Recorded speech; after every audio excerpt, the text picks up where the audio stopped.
Hello everybody, I'm Rosalind, and this is my channel, Awesome Teacher. Today I'm going to be doing the I Teach 2 tag. It is from Too Cool for Middle School, and it's my first YouTube video for my own teacher channel. We're going to see how this goes. So question number 1 says, what do you teach and where? I teach special education self-contained in Texas. I teach children primarily with autism and PPD, which is persuasive developmental disorders. Number 2, how long have you been teaching? I've been teaching, I'm going into my 4th year of teaching. In this class, I had been in education 16 years prior to that, so I've been doing this for about 20 years. Number 3, did you always know you wanted to be a teacher? No, I did not know that I wanted to be a teacher. However, when I was little, I can remember I was the one playing school with all my dolls, or I forced my brother and my cousins to play with me, and I was always the teacher. My teacher used to give us my elementary teacher, she used to give us these big old packets of like worksheets left over from the school year, and that's what I would use to, have my pupils, my students, my pretend students teach for school. I've also always been a great teacher as far as like giving instruction and just guidance. But when I left high school, I wanted to be a lawyer, so I followed that path. I majored in psychology, switched over to sociology. All that stuff prepares you. All that coursework prepares you to be a great teacher. Then I had children in college, so I went and got my associate's degree to be a paralegal. Started working in the legal field, realized that just really wasn't for me. I was good at it, but it wasn't my passion. When my children became school age, I went to volunteer to teach children how to read. And the principal hired me there as a paraprofessional, and I worked as a paraprofessional for about 5 years, and decided that was what I really wanted to do. The teacher who I worked with really encouraged me. She was like, Miss Holmes, you're really good at this. You're always dedicated. She says the work that I do is work that I don't get paid for. So she was like, they needed people like me in the classroom. I should go back and finish my bachelor's degree and get a alternative teaching certification. So that's what I did. Number 4, what is your typical outfit of the day? My typical outfit of the day would be a t-shirt and jeans. My principal is very laid back on, well, she's not, yeah. The program I work in is children with severe autism. So she understands that we're on the floor a lot. We're, changing diapers because I'm potty trained, and food might get thrown on me, so she doesn't really want us to get our, she doesn't really mind if we wear jeans and t-shirts. I will say that last school year, towards the end, I started wearing more slacks and button-down shirts, or like just nice dressy shirts, and my students loved it, and I really liked getting dressed for work as a professional as opposed to jeans and t-shirts. So this year, I think I'm going to try to incorporate more professional attire in my wardrobe for school. We'll just see how that goes, depending on if we're doing like a cooking activity or something like that. Like, I don't really want to get like super dirty, because I do teach my students how to cook. I teach K through 2, and I think cooking is something like just making peanut butter and jelly sandwiches, or how to make a ham and cheese sandwich. We make s'mores, and in the microwave, everything we do has to be done in the microwave. So if it's something hot, it has to be done in the microwave. Number 5, what do you bring for lunch? So for lunch, I typically eat out. We work on my school is on a busy road. So for lunch, there is a Sonic, there's a Taco Bell, there's H-E-B, there's Walmart, there's Chick-fil-A, Burger King.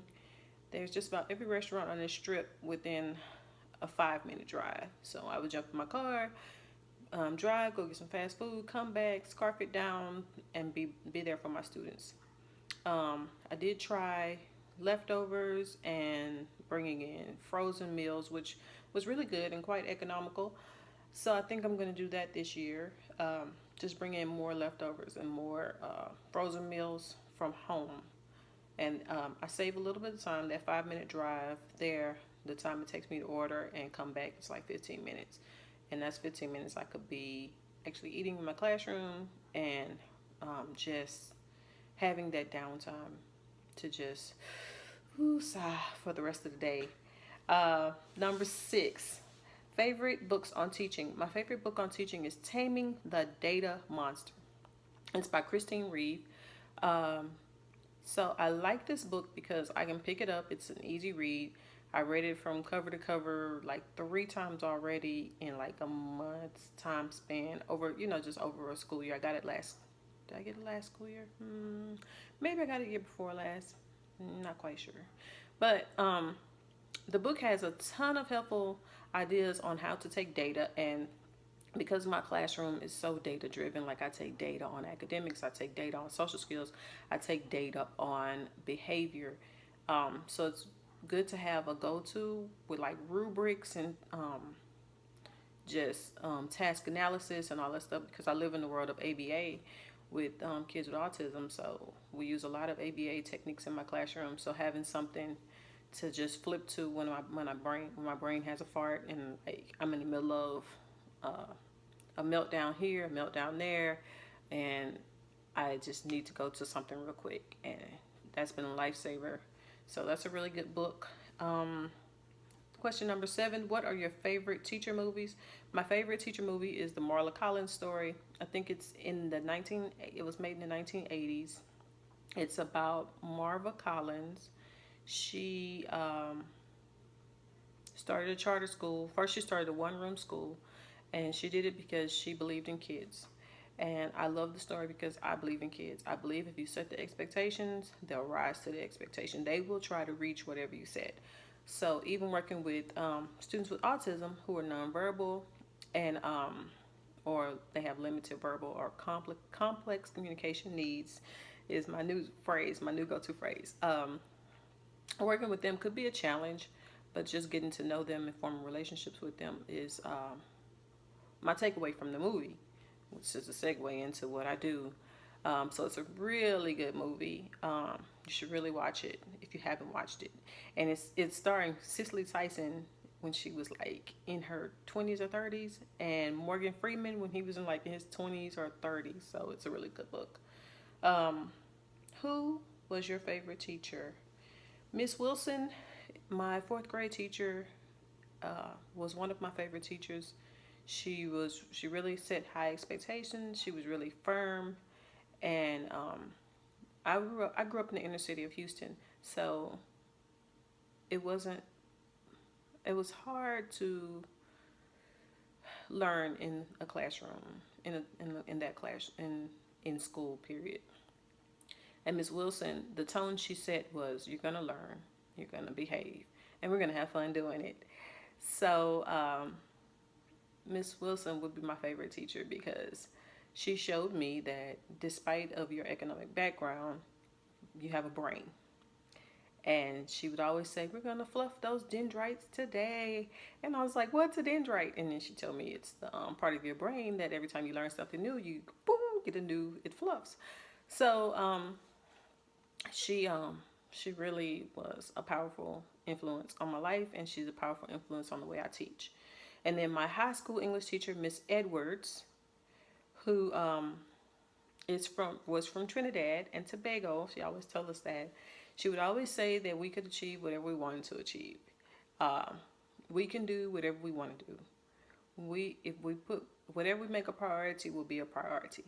So that stuck with me. Even those life lessons drive my work ethic today. Whatever I make a priority is my priority. Whatever I want to achieve, I can achieve. So Miss Edwards and Miss Wilson are my favorite teachers. Question number 9, who are your favorite teacher YouTubers?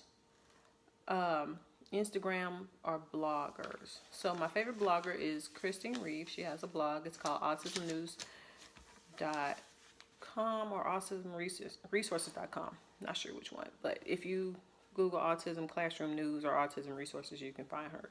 No problem. another Instagram user. I follow a lot of blogs, a lot of autism blogs, primarily autism. Um, I know it's primarily awesome.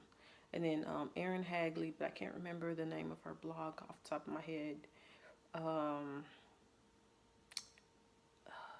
Pamela, but I can't remember any of the names of these blogs off the top of my head. But I follow a lot of blogs. I also, for YouTube, I watch Smarty Styles. I Teach Too. Um, what is it called?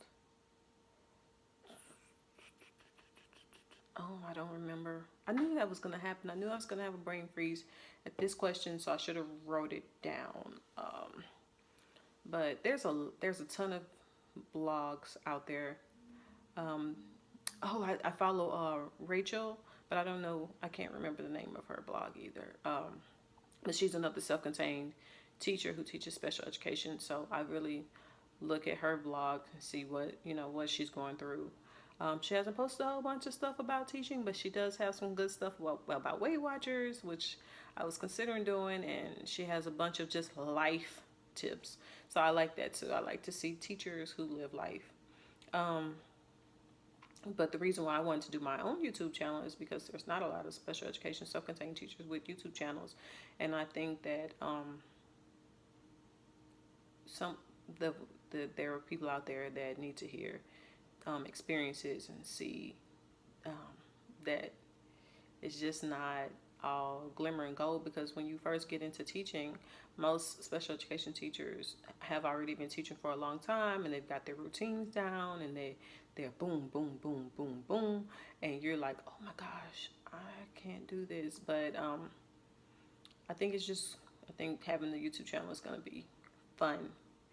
And then number 10, last question is, what is your best classroom management tip? My best classroom management tip is to be authentic to your kids. Form meaningful relationships with your children. Value them. Like I've said before, my children have autism, and most of them are complex communicators. That means that they do not express their words with expressive language, but they express themselves through many different avenues. Whatever they've learned is what they've learned. So if they've learned that to get someone's attention, they scream at them, that's what they're going to do.